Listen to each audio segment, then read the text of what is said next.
नमोस्तु नमोस्तु। गुरुवर, हम अपने स्वार्थ के लिए, हम अपनी प्रतिष्ठा के लिए अपने बच्चों को विदेशों में भेज देते हैं और बाद में हम उम्मीद करते हैं कि वो बच्चे वापस आएं और हमारी सेवा करें। गुरुदेव, हो ये रहा है कि जिनके घर में व्यापार है उनके घर में एक ही बच्चा है और वो भी विदेश चला जाता है, तो व्यापार में लगे हुए जितने परिवार हैं सब संकट में आ जाते हैं। जिनके यहाँ पे जो परिवार में नौकरी में हैं वो जाते हैं तब तो ठीक है, परंतु जो बिजनेस के अंदर, और हमारी कम्युनिटी तो बिजनेस कम्युनिटी है और इसके अधिकांश बच्चों को पेरेंट्स ही धकेलते हैं विदेश जाने के लिए, तो अपनी प्रतिष्ठा के लिए। तो इसके लिए इसको कैसे मार्गदर्शित, मेरा निवेदन है कि कृपया कर मार्गदर्शन करें ताकि जो गलतियां पहले हो चुकी अब नहीं हो। धन्यवाद। देखिए, निश्चित आपने खुद ही कह दिया कि पेरेंट्स ही धकेलते हैं, तो जो गलती करेगा भोगेगा और भोग भी रहे। हम पहले से ही अपने बच्चों का माइंडसेट ऐसा क्यों नहीं बनाते? हम अपने बच्चों को बार बार IITN बनने के लिए, हम अपने बच्चों को IIM में जाने के लिए या इस तरह की बातें करने के लिए इतना प्रेरित क्यों करते हैं? हम शुरू से ही बच्चों की एक मानसिकता विकसित कर देते हैं, वह एक अदद नौकरी। ये मानसिकता बच्चों को हमसे दूर करती है।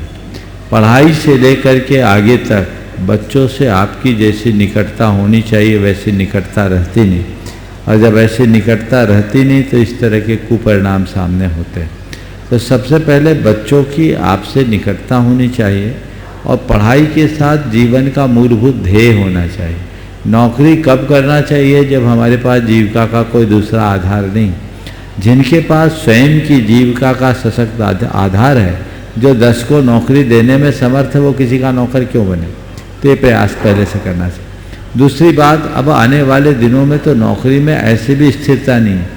AI के युग में जिस तरह से टेक्नोलॉजी का विस्तार हो रहा है, एक साथ गूगल जैसी कंपनी हजारों हजार को बाहर करती है, सबके गर्दन पर तलवार लटकी है, कब क्या हो जाए पता नहीं। ये बच्चों को समझाना चाहिए कि बेटे, नौकरी में हमेशा तलवार लटकी है, व्यापार में तू अपना शहंशाह होगा। उनको उसके लिए उस तरीके से मानसिक रूप से तैयार करें, और यदि ऐसी तैयारी होती है तो बहुत अच्छा होता है। ये तो एक बात हुई। पर दूसरी बात मैं आपसे कहता हूँ, माँ बाप ये अपेक्षा क्यों रखते हैं कि मेरा बेटा बुढ़ापे में मेरा साथी बने, बुढ़ापे की लाठी बने? ऐसा क्यों सोचते हैं?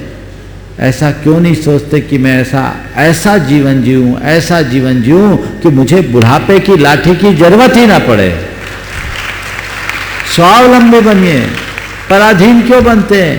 अपने बुढ़ापे को वरदान बनाइए, अभिशाप बनने से बचिए। आत्मोन्मुखी दृष्टि रखें, स्वावलंबन की भावना से भरे, और जब सांसारिक दायित्व पूर्ण होता दिखे तो माया मोह से मुक्त होकर अंतर्मुखी चेतना का विकास करे और स्वयं के प्रति जो स्वयं के उत्तरदायित्व है उन्हें पूरा करने का पुरुषार्थ करे। बहुत सुंदर। ये लक्ष्य रखे कि मुझे किसी के आश्रय के आलम्बन की जरूरत ही न पड़े, मैं इस नरभव को सफल बनाऊं, सार्थक बनाऊं, और अंत व्रती बनकर संलेखना समाधि के साथ करूं, ताकि आवागमन के चक्र से हमेशा हमेशा को मुक्त हो सकूं। जिनके चले गए उनके लिए मैं कह रहा हूं, जी जी, अब किसके लिए जी रहे हो? मोड़ो, अपने आप को मोड़िए, तय कीजिए कि मुझे अब अपने जीवन की दिशा क्या बनानी। बाकी और क्या होता है, संतान दूर है, आप फोन करते, पापा अभी मैं मीटिंग में बात करता हूं, अभी उसको फुर्सत नहीं है, आप लगाए हैं और चौकीदारी कर रहे हैं संपत्ति की। और ध्यान रखना, तुम्हारे बच्चे अब तुम्हारे पास नहीं आएंगे, तुम्हारे मरने के बाद तुम्हारी संपत्ति बेचने भले आ जाए। और उसके लिए भी मैंने सुना है कुछ ऐसी एजेंसीज डेवलप हो रही है कि बिना आए काम हो जाए। ये हो रहा है, हो रही है ना? हो रही है, बिल्कुल हो रही है। अब क्या बताऊं, अंतिम संस्कार तक के लिए उनको फुर्सत नहीं।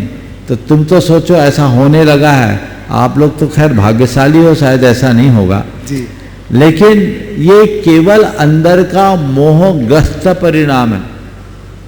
इस परिणाम को बदलिए।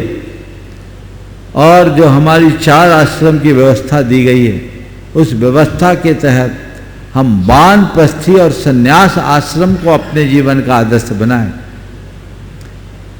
क्यों लगे? और आप लोगों से कहता हूं, जिसने पहली पारी में अच्छा स्कोर खड़ा कर लिया, उसे दूसरे बल्ले पारी में बल्ला उठाने की जरूरत क्यों बल्लेबाजी कर रहे हो? आनंद लो, तगड़ा स्कोर है, उस तरफ क्यों देखते हो? अपनी तरफ देखिए, अपने जीवन को आगे बढ़ाइए। नमोस्तु महाराज, नमोस्तु महाराज।